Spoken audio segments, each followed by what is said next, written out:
Akhirnya, hari yang paling berat untuk gue datang juga. Hari ini, suami gue akan berangkat ke Amsterdam. Dia mengambil penerbangan sore, jadi pagi ini gue masih bisa menyiapkan sarapan untuk dia. Sejak bangun tidur, gak ada percakapan yang berarti yang terucap dari bibir kami. Kami lebih cenderung diam dan atmosfer apartemen berubah menjadi kelabu. Orang tua gue dan ayah mertua gue lagi dalam perjalanan dan mereka akan bertemu kami di bandara. Setelah itu baru pulang ke sini dan mereka akan menginap selama semalam. Sementara nyokap gue akan menemani gue sampai hari keberangkatan gue nanti. Perbedaan waktu sekitar 5 jam dan perjalanan udara selama belasan jam seperti menjadi bukti nyata hubungan jarak jauh yang kami akan jalani.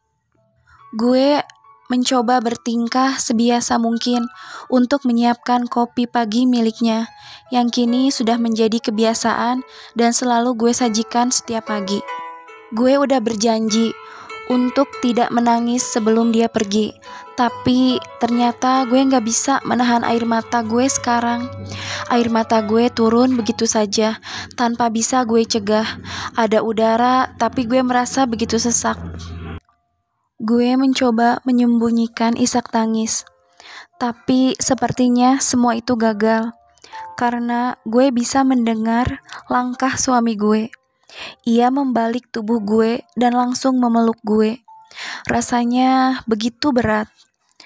Cuma sebulan, ucapnya mencoba meyakinkan sambil mengelus punggung gue dengan lembut seperti kebiasaannya selama ini. Gue membalas pelukannya gak kalah erat untuk menikmati hangat tubuh dan wangi parfum yang sudah tercampur dengan tubuhnya sebelum kami berpisah. Kamu duduk aja, biar saya yang bikin sarapan, kata dia, yang gue jawab dengan gelengan. Biar saya saja, tapi mas jangan jauh-jauh, kata gue masih dengan terisak yang membuat dia tersenyum. Dia pun melepaskan pelukannya dan menghapus air mata gue sebelum mengecup kedua kelopak mata gue. Jangan buat saya semakin berat untuk pergi, kita udah sepakat bukan? Tanya dia yang gue jawab dengan anggukan. Gue menghirup napas panjang, mencoba menetralisir isak tangis gue yang belum mereda.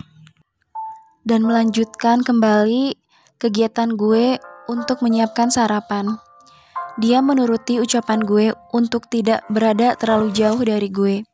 Dalam diam, dia memperhatikan segala gerak-gerik gue. Setelah selesai memasak, dia yang menyiapkan makanan yang sudah gue buat ke meja makan. Sesekali dia menyuapi gue sayuran seperti yang selalu dia lakukan. Jangan lupa minum vitamin, minum susu, makan buah dan sayur, dan juga periksa ke dokter ya, kata dia yang gue jawab dengan anggukan. Tolong, jangan lupa kasih kabar sesibuk apapun di sana, kata gue dengan sedikit memohon. Gue tahu banget watak suami gue, apalagi kalau udah menyangkut segala tugas dan kewajiban sebagai pelajar maupun pengajar. Gue cuma takut dia lupa gak ngabarin di saat gue di sini setengah mati nunggu kabar dari dia. Saya akan selalu usahakan menghubungi kamu, jawab dia yang membuat gue merasa sedikit lega. Setelahnya, kami hanya menghabiskan waktu untuk menonton televisi sambil makan es krim berdua seperti biasa. Gak banyak percakapan yang terjadi, yang jelas kami sedang menikmati keberadaan satu sama lain saat ini. Waktu adalah sesuatu yang aneh. Kadang ia berjalan lambat saat kita menginginkannya untuk berlari. Namun, ia berlari di saat kita memintanya untuk berhenti. Waktu yang kami habiskan berdua dalam diam terasa begitu cepat. Sekarang, kami sudah berada di parkiran bandara dan kedua orang tua kami sudah menunggu. Tapi di antara kami tidak ada yang mau beranjak dari dalam mobil. Mas, nanti bisa ketinggalan pesawat, ayo, ajak gue. Dia masih diam, jadi gue memilih untuk membuka mobil. Tunggu, cegah dia yang membuat gue kembali menutup pintu mobil dan memandang dia dengan penuh tanya. Dia mengambil tasnya di belakang dan mengambil 2 buah bungkusan. Yang satu bungkusan kecil dan yang satu bungkusan besar. Dia memberi gue bungkusan kecil. "Selamat ulang tahun," ucapnya yang membuat gue terpaku. Gue bahkan gak mengingat kalau ini hari ulang tahun gue karena terlalu fokus dengan kepergian dia. "Saya buka ya, Mas?" tanya gue yang dijawab anggukan. Gue pun membuka kotak itu dan melihat kalung dengan bandul heartbeat di dalamnya. Dia mengambil kalung itu dan menyuruh gue berbalik, dan dia memakaikan kalung itu di leher gue. "Suka?" tanya dia, yang gue jawab dengan anggukan. "Kenapa bandulnya ini, Mas?" tanya gue ke dia. "Kamu gak suka?"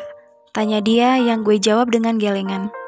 "Saya tahu Mas itu orang yang seperti apa. Di balik setiap hal yang Mas pilih, pasti ada filosofinya," kata gue yang membuat dia menyunggingkan senyumannya. "Itu simbol untuk detak jantung, dan simbol itu akan berada di dada kamu, dekat dengan jantung kamu." "Cuma itu?" tanya gue penasaran. "There's another reason." "Apa, Mas?" "'Cause you are my heartbeat," jawab dia yang membuat gue mengulum senyum. Gue dengan mata yang berkaca-kaca. "Saya punya satu hadiah lagi, tapi kamu bukannya nanti malam ya?" kata dia yang gue jawab dengan anggukan. Gue pun menerima hadiah yang lebih besar itu dan menaruhnya di jok belakang. "Makasih untuk semuanya ya, Mas," ucap gue setulus mungkin. Dia menganggukkan kepalanya sebelum menggaruk tengkuknya dengan gugup. "Ada lagi?" tanya gue pada akhirnya. "Goodbye, kiss?" tanya dia yang membuat gue mengulum senyum. Gue melingkarkan tangan gue ke lehernya, sementara dia menekan tengkuk gue. Kami berpagutan cukup lama, sampai panggilan dari orang tua kami menginterupsi. "Kalian katanya udah sampai dari tadi, macet di mana?" sindir nyokap yang membuat kami salah tingkah. Akhirnya suami gue pergi setelah berpamitan kepada kedua orang tua gue dan ayahnya. Dia mengecup kening gue di depan orang tua kami sebagai perpisahan yang membuat mereka mengulum senyum. Saat malam menjelang, gue membuka kado satunya lagi. Dan saat gue buka, ternyata isinya adalah sebuah lampu tidur berbentuk toples dengan sepasang boneka di dalamnya, di mana boneka laki-laki itu mencium kening boneka perempuan. Gue tersenyum melihat pajangan yang sangat lucu itu. Di dalam bungkusnya ternyata ada surat dengan tulisan tangan khas milik suami gue yang sama persis dengan yang ada di buku hitam legendarisnya. "Benda ini yang akan menemani kamu tidur mulai malam ini, sampai nanti kita ketemu lagi. Sleep well, my queen." Dan air mata gue kembali menetes. Gue bahkan belum 24 jam ditinggal, tapi rasanya udah lama banget. Mau ngapa-ngapain jadi males dan gak mood. Gue selalu memantau HP untuk mengecek berita dan terus-terusan berdoa agar gak terjadi hal yang diinginkan. Seperti pesawat jatuh misalnya, mikirin itu membuat gue bergidik ngeri. Nyokap kebetulan lagi keluar sebentar untuk ketemu sama temannya. Gue sempat diajak, tapi milih untuk menunggu kabar suami gue di rumah. Gue akhirnya menghabiskan waktu dengan melihat-lihat isi buku hitam milik suami gue, sampai gue mendengar suara bel apartemen gue bunyi. "Happy birthday!" Teriakan itu membuat telinga gue sedikit pengang, tapi gue tetap membuka pintu apartemen lebar-lebar untuk mengizinkan teman-teman ampas gue ini masuk. "Kalian telat," gak ada yang ngucapin sama sekali. Protes gue gak terima saat mereka sibuk mengambil tempat masing-masing di sofa dan menaruh gitu aja kue ulang tahun tanpa lilin di meja. "Salahin suami lo yang ngelarang kita ganggu lo kemarin dan malah nyuruh kita kesini hari ini," jawab Hanif santai. "Iya Git, Pak Arya yang nyuruh kita ngadain late birthday surprise gitu buat lo. Kemarin kan pasti lo menye-menye deh tuh berdua sebelum ditinggal," timpal Rara. Mungkin dia nggak mau gue terus-terusan nunggu dia kali ya, makanya dia nyuruh teman-teman gue datang. Pesan pizza dong. Kalau enggak apa kek, ditinggalin duit banyak kan pasti sama laki lo, kata Yuda yang membuat gue mendelik. Mereka emang gak punya malu deh. Udah pesen sana, terserah mau pilih apa, tapi jangan bangkrutin gue. Gak kasihan apa sama gue yang punya 3 anak. Sayangnya enggak sih Git, dari tampang-tampang Om lo itu kayaknya dia tipe orang yang rajin menabung buat masa depan keluarga, komentar Hanif. Dia suami gue, bukan om gue, tegur gue ke Hanif sambil mendudukan diri di tengah-tengah dia dan Iim. Jangan ngomongin om, gue jadi merinding. Nginget pernah nonton 50 Shades Darker di sini, waktu dosen killer ada di dalam kamar sama istrinya, yang kemungkinan lagi melakukan hal yang sama kayak di film. Komentar Altan yang membuat gue melemparnya dengan remote. Galak banget sih lo, ingat anak lo 3, kalau Pak Arya kuadrat ditambah lo apa jadinya? Omel Altan sambil mengusap kepalanya yang terkena remote. Tunggu deh, bukunya kayaknya gue kenal tuh, kata Kalpin sambil mengambil buku hitam milik suami gue. Itu kan buku legend. Buka-buka, kata Joanna semangat. Jangan, teriak gue mencoba menghentikan. Tapi teman-teman gue gak peduli. Hanif bahkan menahan tangan gue agar gak bergerak lebih jauh. Lo udah kita suruh kasih tahu kita isi buku ini dari zaman kapan juga, bukan yang ngasih tahu malah dikekep sendiri, sindir Hanif. Mereka pun mulai membuka halaman pertama tentang profil suami gue. Dosen mah beda, catatan utang aja pakai biodata segala, celetuk Kalpin. Mereka dengan antusias membuka halaman-halaman berikutnya.